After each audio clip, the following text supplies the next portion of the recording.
Muchas gracias, mi querido hermano Carlos Hernández, por esa magnífica introducción que ha hecho a mi persona. Y alabamos al Señor porque hoy estamos en nuestro segundo tema de la serie de Apocalipsis 12, un llamado para vivir con esperanza. Durante los domingos de este mes de abril estaremos con ustedes presentando el mensaje importante de Apocalipsis capítulo 12, juntamente con los capítulos 13 y 14 que nos dan detalles muy importantes acerca de lo que el capítulo 12 presenta.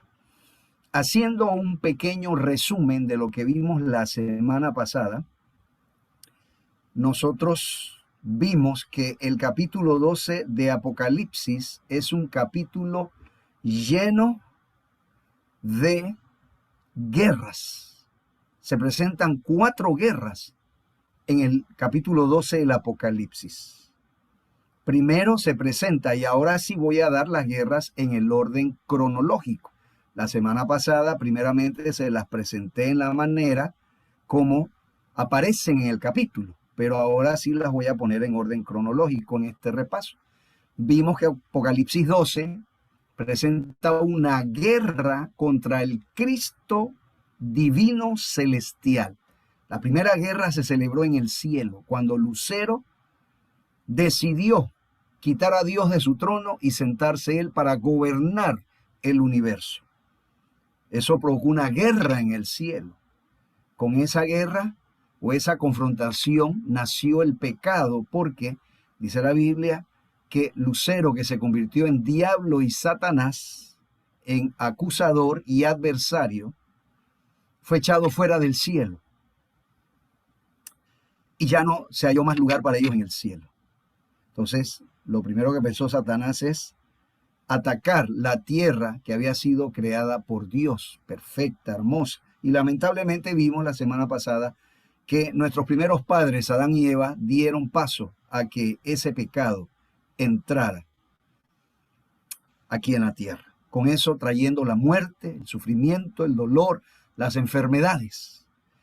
Y por eso estamos viendo que en este mundo todos los seres humanos, en algún momento de nuestra vida, vamos a enfrentar una situación muy desafiante, una situación muy difícil, que solamente la gracia y el amor de Dios y su poder magnífico a través del Espíritu Santo nos puede ayudar a enfrentar esta situación. Entonces vimos la primera guerra, luego la segunda guerra, la guerra contra el Cristo humano terrenal cuando Jesús nació. El diablo quiso matar y quiso destruir y matar a Jesús, pero no pudo. En estas 2 primeras guerras, Cristo venció a Satanás. Luego vimos la guerra contra la mujer y luego la guerra contra el resto de la descendencia de la mujer, contra el remanente. No analizamos las guerras, sino que comenzamos viendo cómo nació el pecado en el cielo, cómo se trasladó aquí a la tierra, y quedamos allí, en el punto donde cuando el hombre decidió aceptar las sugerencias del diablo, de Satanás, y de esa manera se desvinculó, se separó de Dios, y al separarse de Dios provocó no solamente la muerte física, sino también la espiritual, una completa separación de Dios. En esa situación vimos entonces en la Biblia que Jesús, por amor a nosotros, decidió venir a este mundo para salvarnos, rescatarnos del pecado. Y por eso terminamos nuestro primer estudio de la serie viendo que Jesús, según San Juan 14:6, es el camino, la verdad y la vida. Hoy vamos a continuar con nuestro segundo tema, y voy a compartir pantalla para de esa manera poder presentar la pantalla. Y así ustedes puedan ver las vistas y podamos ir desarrollando nuestro tema.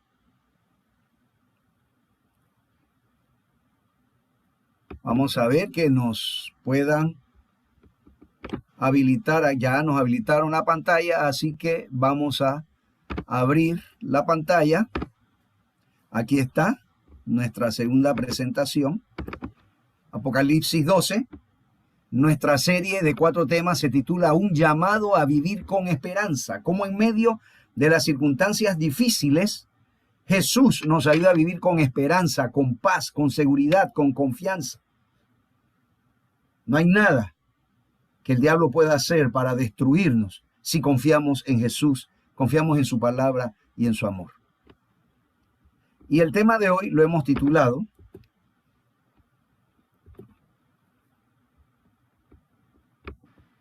Tres mensajeros de esperanza.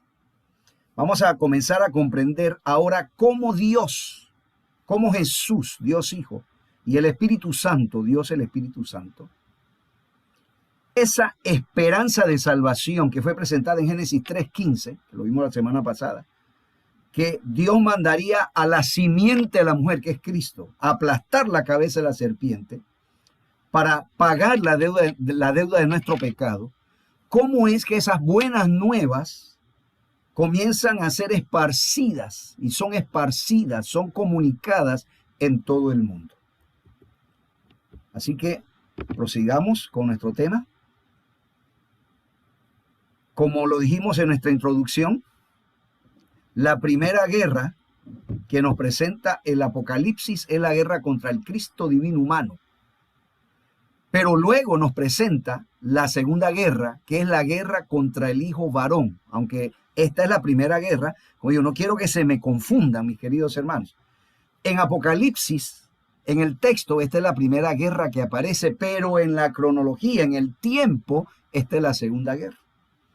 Porque cuando Jesús decide venir a la tierra, tomar un cuerpo humano, encarnarse en un cuerpo humano y enfrentar a Satanás. Y entonces esta es la guerra que Satanás hace contra el Hijo varón, el Cristo humano terrenal. Noten. Y vemos el detalle central, el aspecto central del capítulo 12 de Apocalipsis. El capítulo 12 es un capítulo de guerra.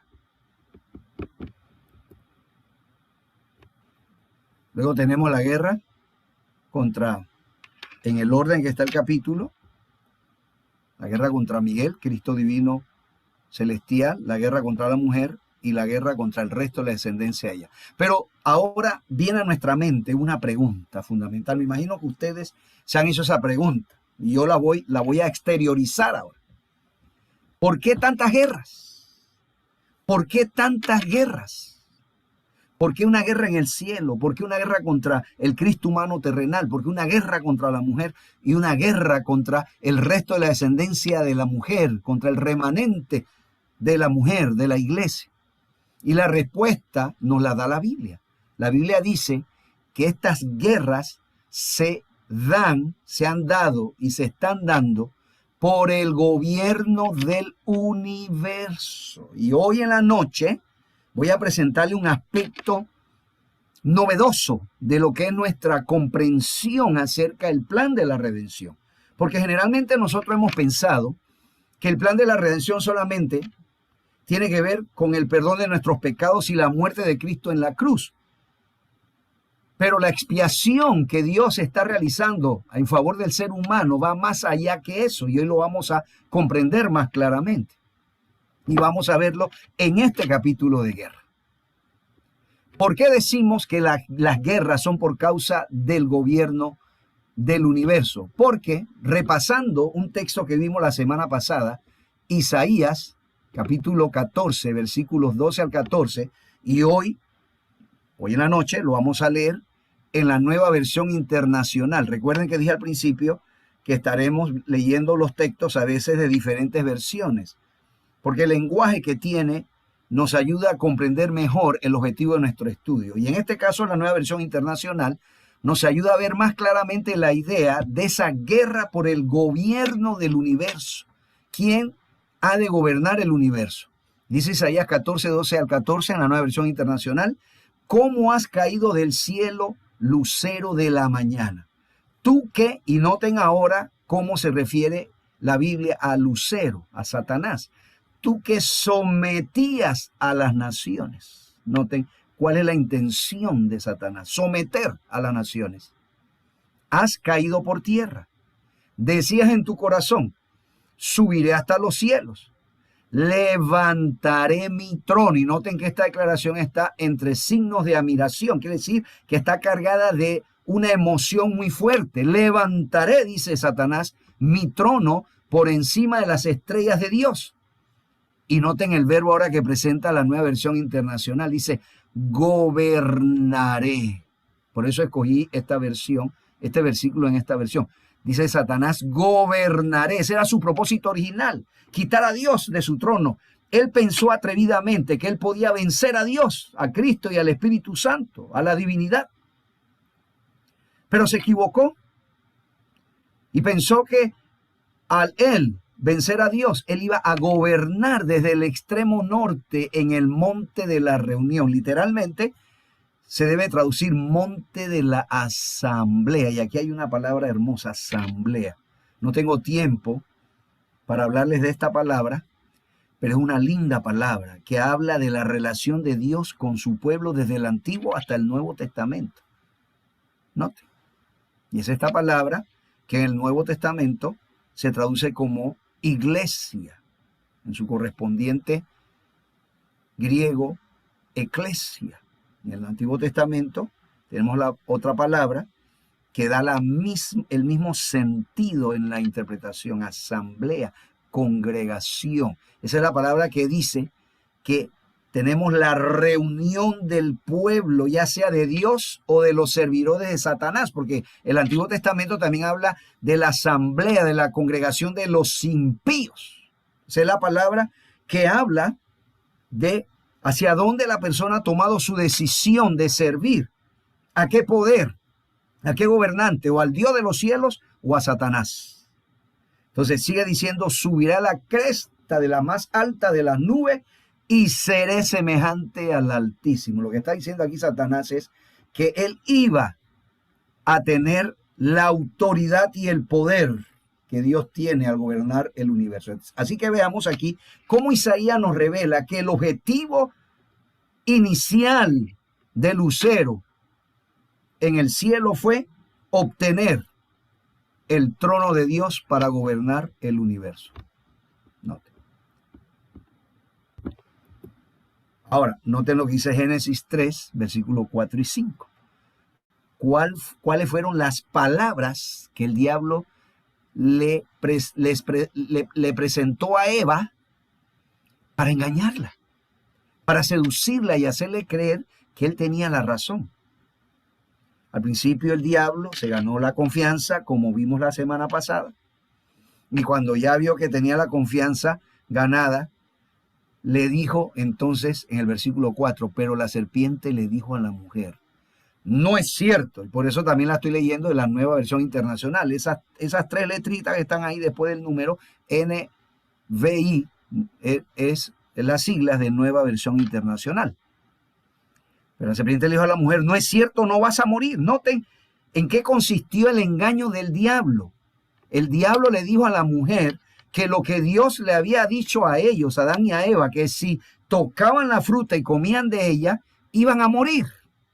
El comer la fruta los iba a separar de Dios, iba a provocar la muerte eterna de nosotros los seres humanos.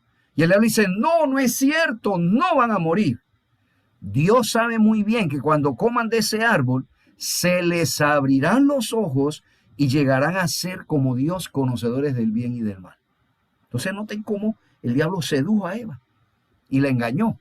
¿Y qué hizo el diablo? El diablo acusó, Satanás acusó a Dios de ser mentiroso y egoísta. Y esas acusaciones son las que nos han causado todos los dolores de cabeza, todos los problemas, todas las aflicciones que como seres humanos hemos tenido que vivir y enfrentar en este mundo.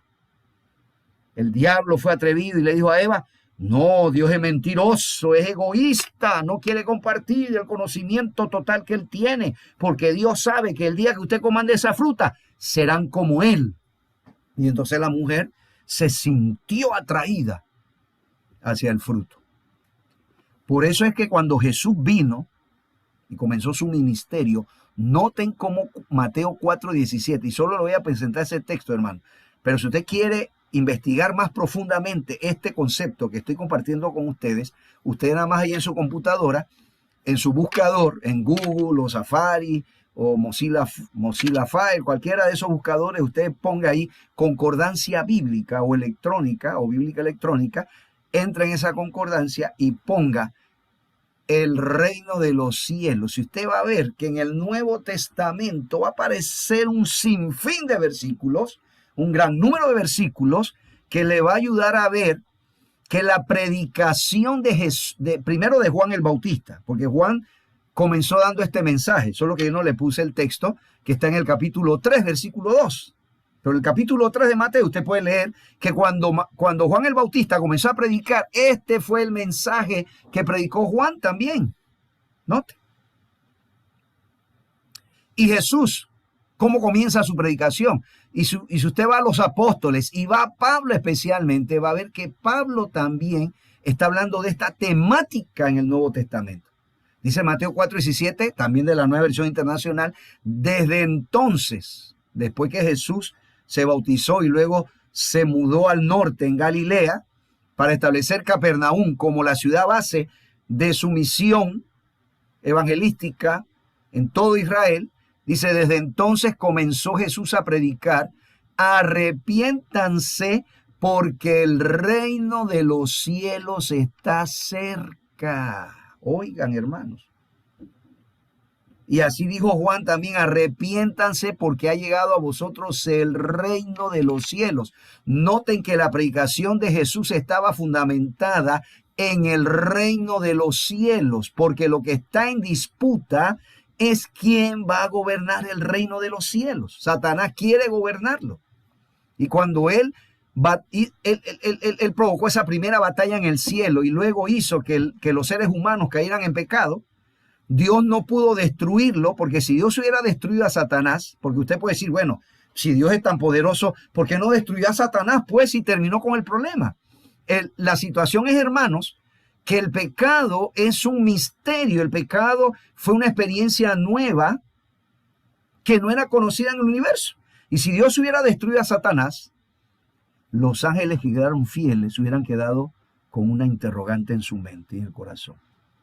¿Tendría Lucero razón o no tendría? No. Entonces, Dios se vio forzado a permitir que Lucero, ahora Satanás, diablo, Satanás, serpiente antigua, el gran dragón, siguiera su vida, siguiera viviendo, y tuvo que permitir y ha permitido que el diablo desarrolle verdaderamente todo su malévolo plan. Porque de esa manera él está demostrando al universo que el diablo es un mentiroso, ¿no? Ahora comprendemos el porqué de la última de las 3 tentaciones que el diablo le presentó a Cristo. Ustedes recordarán, hermanos, que Mateo 4, Lucas también y Marcos lo repite, pero Mateo, vamos a usar el texto base de Mateo, y estamos leyendo los textos en la Nueva Versión Internacional. Vimos que la primera tentación, y si usted lee el relato en el Deseo a toda la gente, usted se va a dar cuenta, y como lo lee en la Biblia también, que el diablo llegó disfrazado ante Jesús. Jesús no sabía que era Satanás, porque él tomó el disfraz de un ángel de luz. Recuerden que él vivió en el cielo y él sabe cómo son los ángeles de luz, así que se sabe disfrazar de un ángel de luz, y Pablo dice eso en Corinto. ¿No? Así que Cristo no sabía que era el diablo. Pero cuando Jesús escuchó, si eres hijo de Dios, dile a estas piedras que se conviertan en pan, eso le dio la clave. Sí, esa manifestación de incredulidad. Y entonces Jesús le dijo, escrito está. Y luego el diablo se va con Jesús hacia la parte más alta de ahí del templo y le dijo, tírate. Fue la segunda tentación. Y Jesús dice, no tentarás a Jehová tu Dios. Pero ahora viene la tercera tentación, y en la Biblia y en el Deseo a todas las gentes se nos explica que ya en esta tercera, en las 2 primeras el diablo se mantuvo disfrazado, porque después la primera tentación le dice a Jesús, no, yo te estoy probando, porque tú en ese estado demacrado que tienes, esa condición física, te pareces mucho a ese rebelde que fue echado del cielo. Imagine usted cuán atrevido es Satanás, que señaló a Cristo como que él fuera Satanás mismo. ¿Qué atrevimiento, hermano? ¿Qué atrevimiento? Pero ya en la última tentación, el diablo se quitó el disfraz y ya se presentó como Satanás. Y miren lo que le dice a Jesús ahora y mire qué le ofrece. Dice, mira, yo te quiero facilitar el camino. Mire, de nuevo, Mateo 4, 8 al 10, de nuevo lo tentó el diablo llevándolo a una montaña muy alta. Y le mostró todos los que, hermanos, note la palabra nuevamente, los reinos del mundo. Le mostró los reinos del mundo y su esplendor. Y miren lo que le dice Satanás, lo que le sugiere Satanás. Todo esto te daré si te postras y me adoras. Oiga, hermano. Si tú te postras ante mí y me adoras como el Dios de este siglo, de este mundo, el rey de esta tierra, no hay problema. Ya no tienes que morir en la cruz. Fácil. Mira, y no te tienes que ni postrar de un solo. Solo agáchate un poquitito nada más. Yo no te exijo mucho.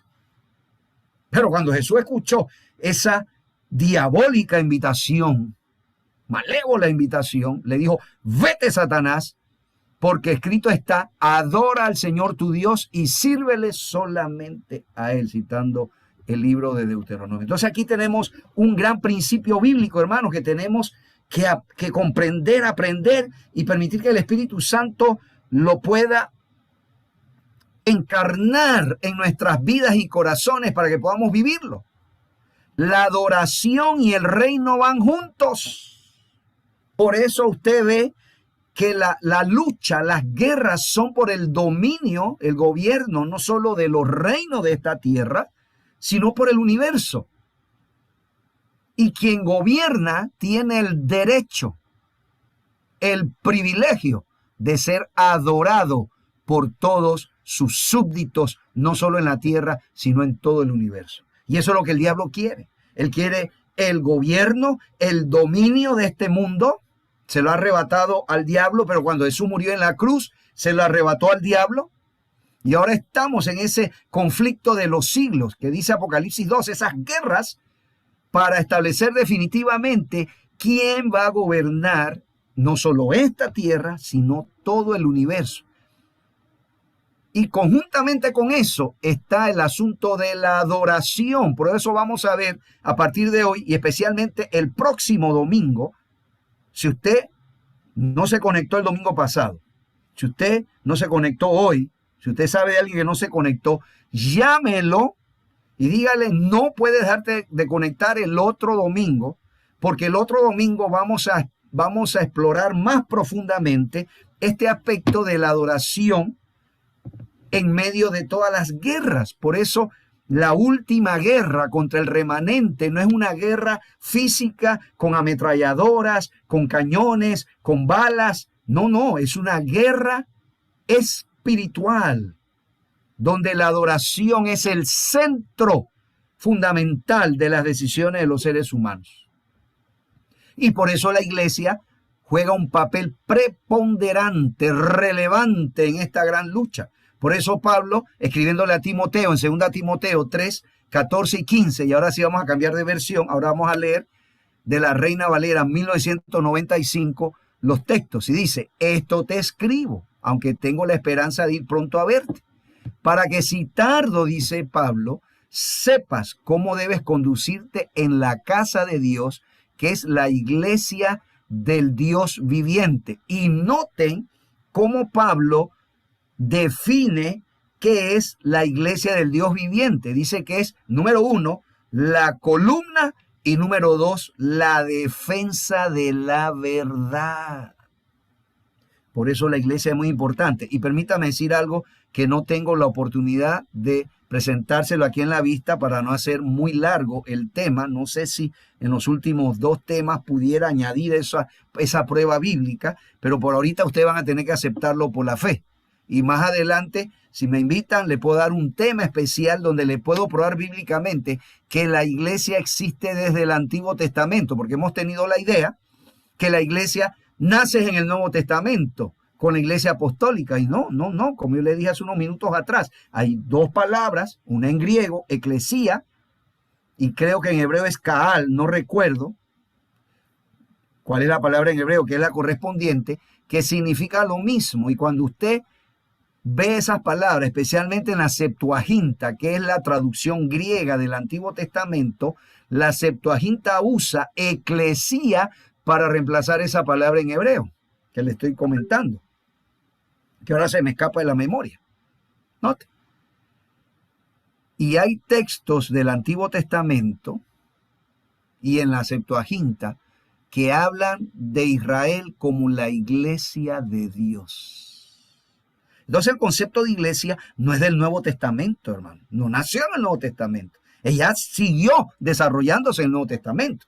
El concepto de iglesia, más específicamente de congregación o asamblea, que serían las palabras más adecuadas, existe desde que el pecado entró en esta tierra. Y por eso la asamblea, la congregación de los santos del Señor, la iglesia del Dios viviente es muy importante porque ella es columna. ¿Qué es una columna? Una columna es lo que sostiene el peso de una casa o un edificio.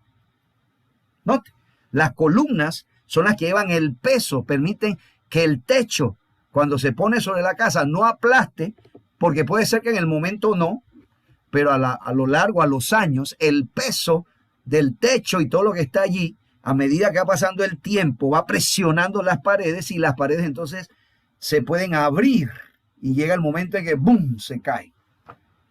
Note.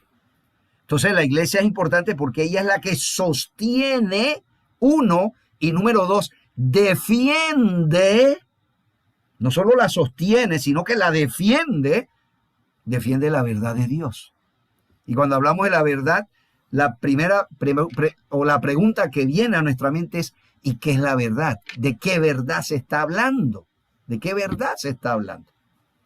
Y entonces la Biblia, y especialmente el apóstol Juan, nos responde con 2 de sus versículos en el Evangelio. ¿De qué verdad estamos hablando? Bueno, en primer lugar dice San Juan 14:6, dice, Nueva Versión Internacional, ahora leemos, yo soy el camino, la verdad. Jesús es la verdad. En Jesús encontramos la verdad de Dios. Yo soy la verdad y la vida, le contestó Jesús. Nadie llega al Padre sino por mí. Ese texto lo usamos al final en la invitación de nuestro primer tema. Y San Juan 17:17 dice, santifícalos en la verdad. Tu palabra es la verdad. Entonces noten lo que nos está diciendo la palabra del Señor. La palabra del Señor nos está diciendo que Jesús es la verdad de Dios y que esa verdad que está en Jesús está revelada en la palabra de Dios, en la Santa Biblia, en las Sagradas Escrituras. Esa es la verdad que sostiene como columna la iglesia y defiende frente a los ataques del diablo. Note. Y es aquí ahora que en el contexto de Apocalipsis, especialmente lo que venimos estudiando, Apocalipsis 12, nos damos cuenta que Dios tiene una verdad específica, porque Pedro usa o presenta una declaración bien interesante. En una de sus cartas dice, la verdad presente. No es que la verdad cambie a lo largo del tiempo, no, sino que dependiendo el tiempo en que se está viviendo, hay algunos aspectos fundamentales de las verdades bíblicas que en ese tiempo se necesitan presentar a las personas, porque es el mensaje que necesitan. Y si Dios quiere salvar a los seres humanos, Él nos va a mostrar ahora en Apocalipsis, especialmente en el capítulo 14, que Él tiene un mensaje para esta época, una verdad presente. ¿Y cuál es esa verdad presente? Dice Apocalipsis 14 que esa verdad presente es traída por 3 hermosos y majestuosos ángeles. Apocalipsis 14:6 dice, luego vi a otro ángel que volaba en medio del cielo y que llevaba el evangelio eterno para anunciarlo, dice, a todos los que viven en la tierra, a toda nación, raza, lengua y pueblo. Se viene el primer ángel. ¿Qué tiene en su mano? El evangelio eterno. Luego dice el versículo 8, lo seguía un segundo ángel que gritaba. Venía un segundo ángel a gran voz anunciando un mensaje importante. Y luego el versículo 9 dice, lo seguía un tercer ángel que clamaba a grandes voces. ¿Qué nos está diciendo Dios aquí? ¿Por qué 3 ángeles? ¿Por qué no 1? ¿Por qué no 2? ¿Por qué no 4? ¿Por qué no 5? ¿Por qué no 6? ¿Por qué 3? Porque estos ángeles representan a cada una de las personas de la Trinidad. Note. Y eso es lo que dice Primera de Juan, capítulo 5, versículo 7, en la Reina Valera 1995. Y después que lea el texto voy a hacer una corta explicación, porque tengo que ser fiel a lo que nos presenta la crítica textual. Y hoy no le voy a hablar mucho de la crítica textual, porque eso es tema de nuestra tercera presentación el próximo domingo. El otro domingo sí le voy a explicar de una manera sencilla, pero con lujo de detalles, con profundidad, pero sencillamente, qué es la crítica textual y cómo eso es importante conocerlo cuando leemos la Biblia. Y dice 1 Juan 5:7, 3 son los que dan testimonios en el cielo: el Padre, el Verbo y el Espíritu Santo, y estos 3 son uno. Ahora, este texto, permítame decir la explicación que voy a dar. Hay que tener cuidado. Cuando leemos la Biblia tenemos que tener una actitud balanceada, porque no tenemos los manuscritos originales que escribió Pedro, Mateo, Pablo, Juan, no los tenemos copias de copias, pero hay algunos de esos manuscritos que son bien antiguos, allá del segundo, tercer siglo después de Cristo, y otros que son más tempranos, o sea, más cerca a nuestros días, del siglo XII, del siglo XIII, XV, XVI. Entonces se supone que los manuscritos bíblicos que tienen los libros del Nuevo Testamento, o alguna porción, o son de un libro del Nuevo Testamento, se supone que mientras más antiguos son más creíbles, porque están más cerca de cuando Jesús y los apóstoles enseñaron estas verdades bíblicas. Los más tardíos pueden tener alguna, ¿cómo se llama la palabra? Se me va ahorita, alguna variación, una variante. De eso vamos a hablar el otro domingo. Entonces, este texto está en la Reina Valera 1995, pero si usted lo lee en la Biblia de las Américas, lo lee en la Reina Valera 1977 o en la Nueva Traducción Viviente o en la Nueva Versión Internacional, ellos le van a poner un numerito ahí, una letrita, una llamadita, que al pie de página le dice que en los manuscritos que esta frase que comienza en el cielo hasta el otro versículo 8, que termina en la tierra, no está en los manuscritos más antiguos, está en unos manuscritos más recientes. Ahora, estoy usando este texto como una evidencia bíblica de que el Padre da testimonio junto con el Hijo y el Espíritu Santo. Ahora, de este texto no depende la enseñanza de la Trinidad. La Biblia está es rica y está llena de versículos que hablan de la Trinidad, pero solo lo estoy dando como una evidencia del pensamiento que estamos desarrollando. Entonces pueden darse cuenta que Dios presenta una descripción hermosa y majestuosa de los representantes de Él aquí en la tierra. O sea, que Dios no está hablando de ángeles literales, sino que estos ángeles hablan de quienes representan a Dios aquí en la tierra. Y yo alabo al Señor y le engrandezco y glorifico su nombre, porque Dios está señalando a sus hijos en la tierra, y cuando simboliza a esos sus hijos, a usted y a mí, y si usted todavía no ha tomado la decisión de aceptar a Cristo como su Salvador personal, hoy tiene la oportunidad, porque dice Juan 1:12 que a todos los que le recibieron, a todos los que reciban a Jesús como Salvador, les da la potestad, la autoridad de ser llamados hijos de Dios. Si usted no es hijo de Dios, hoy tiene esa oportunidad de aceptar a Cristo. Y si acepta a Cristo, usted forma parte de esos representantes de Dios aquí en la tierra, y Dios lo simboliza con esta imagen preciosa de 3 sublimes, majestuosos, celestiales ángeles. ¿Y esos ángeles qué representan? Esa descripción, noten, nos presenta cómo Dios ve a sus súbditos aquí en la tierra, cuál es la posición que tienen y cuál es su misión.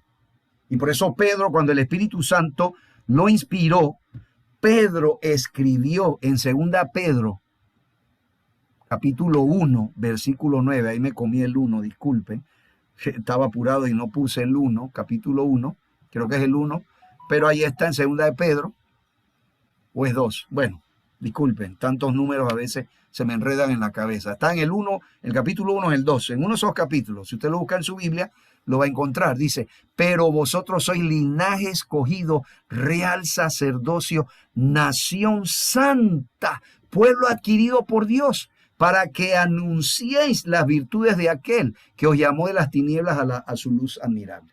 Noten que no solo Apocalipsis, sino la Biblia, y Pedro se goza en decirlo.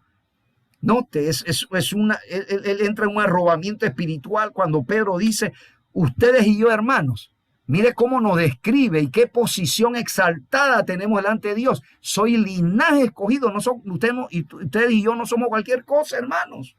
Somos real sacerdocio, un sacerdocio de la familia real. Note, estamos hablando del reino otra vez.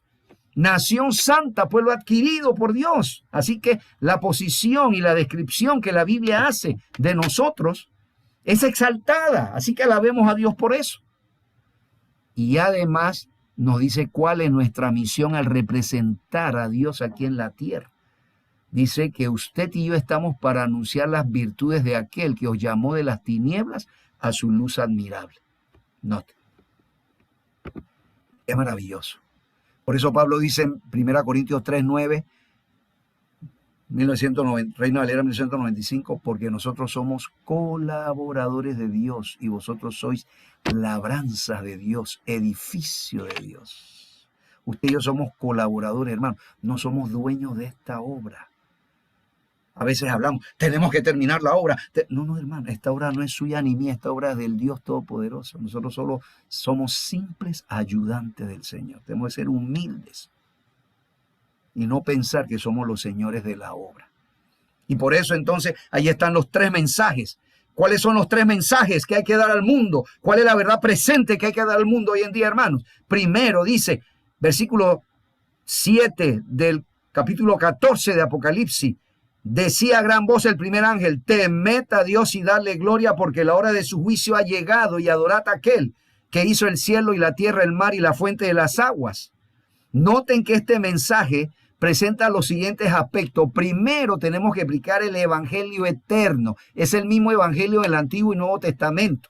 No como dicen los hermanos dispensacionalistas o hermanos pentecostales, que en el Antiguo Testamento había una manera de salvarse por la ley, obedeciendo la ley, y que en el Nuevo Testamento hay otra manera de salvarse, que es por la gracia. No, siempre ha sido por la gracia. Y ese evangelio eterno tiene que predicarse a todo el mundo sin limitación, a toda raza, a toda etnia, a todo país, a toda lengua. Predicar ese evangelio viene del término griego evangelizai, que significa anunciar buenas nuevas. Significa que el evangelio, en segundo lugar, es un mensaje de esperanza, hermano, no de condenación, sino de esperanza, de salvación. Y dice, temed a Dios y darle gloria. ¿Qué significa cuando el ángel, o usted y yo, porque nosotros somos esos ángeles, usted y yo le decimos al mundo, temed a Dios? Viene del término griego phobeomai, que significa tomar a Dios en serio en nuestra vida, siguiendo y obedeciendo a Dios en sus mandamientos. Indica una relación con Dios y una entrega total de nuestra voluntad a Él. ¿Y qué significa darle gloria? Juan 15:8 lo define. En esto es glorificado mi Padre. ¿En qué? En que llevéis mucho fruto y seáis así mis discípulos. Entonces, glorificamos a Dios cuando nos reproducimos en otras personas. Y dice, temed a Dios porque la hora de su juicio ha llegado. Es un mensaje importante de vida o muerte. Un mensaje que encontramos en el santuario, en el templo. Por eso el mensaje del santuario es muy importante para nosotros los adventistas. Y dice, adorad a aquel que hizo los cielos, la tierra y el mar y todo lo que hay en ellos. ¿Por qué dice adorad? Porque debe haber un restablecimiento de la verdad bíblica del sábado. Noten lo que dice Elena G. de White en este pensamiento. Dice, el sábado será, en el conflicto de los siglos, el sábado será la gran piedra de toque de la lealtad, pues es el punto especialmente controvertido. Cuando esta piedra de toque le sea aplicada finalmente a los hombres, entonces se trazará la línea de demarcación entre los que sirven a Dios y los que no le sirven. Mientras la observancia del falso día del reposo, o sea, el domingo, en obedecimiento a la ley del Estado y en oposición al cuarto mandamiento será una declaración de obediencia a un poder que está en oposición a Dios. La observancia del verdadero día de reposo en obediencia a la ley de Dios será la señal evidente de la lealtad al Creador. Mientras que una clase de personas, al aceptar el signo de la sumisión a los poderes del mundo, recibe la marca de la bestia, la otra, por haber escogido el signo de obediencia a la autoridad divina, recibirá el sello de Dios. Conflicto de los siglos, capítulo 39, página 591, párrafo 2. Y si usted compara la declaración de Apocalipsis 14, note, versículo 7 en la segunda parte, por eso le puse 14, 7b, con Éxodo 28, 9 y 11, va a darse cuenta que es una mención directa y literal de lo que dice Éxodo. Dice en Éxodo, dice en Apocalipsis, adorad a aquel que hizo el cielo y la tierra, el mar y la fuente de las aguas. Y dice Éxodo 28, 9 y 11, acuérdate el día de sábado para santificarlo. 6 días trabajarás y harás toda tu obra. ¿Por qué? ¿Por qué tengo que obrar el sábado? Éxodo 20 dice, porque en 6 días hizo Jehová, y noten que dice lo mismo de Apocalipsis, los cielos y la tierra y el mar y todas las cosas que en ellos hay. Y reposó en el séptimo día, por tanto Jehová bendijo el día de sábado y lo santificó. Noten.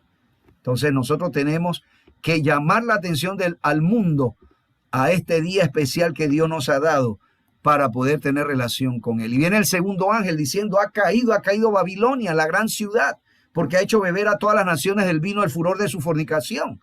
Entonces el segundo ángel nos habla de la caída de Babilonia y del vino que emborracha, el engaño religioso, esa copa que tiene Babilonia, ahí tiene el vino de la fornicación que emborracha a los reyes de este mundo y a las personas de este mundo y los engaña, poniéndole un camino falso. Y la otra semana, noten que el tema se llama una falsificación que produce muerte. El otro domingo le voy a dar más detalles cómo es que es ese engaño religioso y van a aprender muchas cosas nuevas que nunca la habían escuchado posiblemente, pero lo vamos a ver el otro domingo. Y el tercer ángel sigue diciendo, si alguno adora a la bestia y a su imagen y recibe la marca en su frente o en su mano, él también beberá del vino de la ira de Dios, que ha sido vaciado puro en el cáliz de su ira, y será atormentado con fuego y azufre delante de los santos ángeles y del Cordero. Note, está hablando de la marca de la bestia, y aquí voy a adelantarme a algo que voy a comenzar a presentar el siguiente domingo y continuaré el último domingo, las 3 confederaciones mundiales que se van a levantar en esta tierra para atacar al pueblo de Dios, y que luego esas 3 se unirán y formarán una gran confederación mundial. Note, eso es lo que está hablando Apocalipsis 3, pero Apocalipsis 18, y con esto voy a terminar, hermanos, habla de un cuarto ángel. ¿Y qué hace ese cuarto ángel? Dice Apocalipsis 18, 1 en adelante, al 4, y la leemos de la Reina Valera 1195. Después de esto vi a otro ángel, el cuarto, que descendía, porque no hay otro ángel desde allá. Viene un cuarto ángel. Vi otro ángel que descendía del cielo con gran poder, y la tierra fue alumbrada con su gloria. Esto nos está hablando, hermanos, del fuerte pregón, la última aplicación poderosa sobre la tierra, donde usted y yo, llenos del Espíritu Santo, como lo vamos a ver ahora, proclamamos la gloria del Señor. Y la tierra fue alumbrada con la gloria de Dios. Clamó con potente voz diciendo, ha caído. Noten nuevamente cómo se repite el segundo mensaje del segundo ángel. Ha caído la gran Babilonia, se ha convertido ahora en habitación de demonios, en guarida de todo espíritu inmundo y en albergue de toda ave inmunda y aborrecible. Porque todas las naciones han bebido del vino del furor de su fornicación. Noten, la copa que emborracha, que es el engaño religioso. Los reyes de la tierra han fornicado con ella, y los mercaderes de la tierra se han enriquecido con el poder de sus lujos sensuales. Y oí otra voz del cielo que decía, salid de ella, pueblo mío, para que no seáis partícipe de sus pecados, ni recibáis parte de sus plagas. Todavía hay pueblo de Dios allá afuera, en Babilonia, que hay que rescatar, hay que llamar y traer al redil del Señor, hermanos.